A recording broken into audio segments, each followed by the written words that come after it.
നമസ്കാരം. ഇന്ന് നമ്മൾ മലയാള അക്ഷരമാലയിലെ വ്യഞ്ജനാക്ഷരങ്ങളും ചില വ്യഞ്ജനാക്ഷരങ്ങളുടെ ചിഹ്നങ്ങളുമാണ് കാണാൻ പോകുന്നത്. വ്യഞ്ജനം: ക ഖ ഗ ഘ ങ, ച ഛ ജ ജ ഞ, ഠ ഠ ഢ ഢ ണ, ഥ ഥ ധ ധ ന, ഹ ഹ ഹ ഭ മ, യ ര ല വ ശ ഷ സ ഹ ള ഴ റ.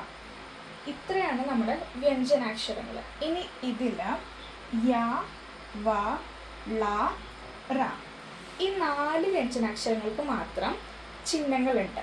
അതാണ് ഇവിടെ എഴുതിയിരിക്കുന്നത്. യ എന്ന വ്യഞ്ജനാക്ഷരത്തിൻ്റെ ചിഹ്നം ഇങ്ങനെയാണ് കാണിക്കുക. എക്സാമ്പിൾ വെച്ച് കാണിക്കാം.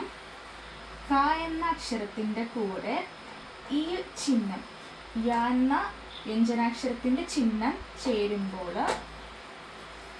പിന്നെ ക്യ എന്നാണ് ഇത് വായിക്കുക. അടുത്തത് വ എന്ന വ്യഞ്ജനാക്ഷരത്തിൻ്റെ ചിഹ്നമാണ് ഇങ്ങനെ എഴുതുന്നത്. അതാണ് ക അധികം ചിഹ്നം ഇട്ടാൽ ഇത് ക്വ എന്ന വായിക്കുക.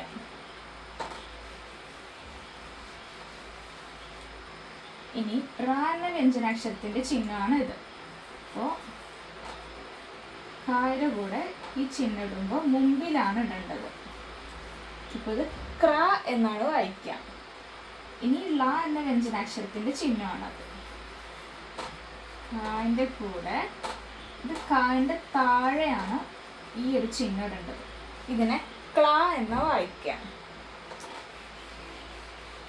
അപ്പോൾ ഈ 4 വ്യഞ്ജനാക്ഷരങ്ങൾക്ക് മാത്രമാണ് ചിഹ്നമുള്ളത്. അത് നമ്മൾ കണ്ടു.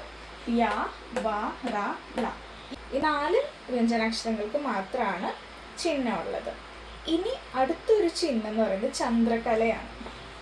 ചന്ദ്രകല. ആ ചന്ദ്രകല ഒരു ക എന്ന അക്ഷരത്തിൻ്റെ കൂടെ കൂടുമ്പോൾ അതിനെ ഖ് എന്ന് വായിക്കും.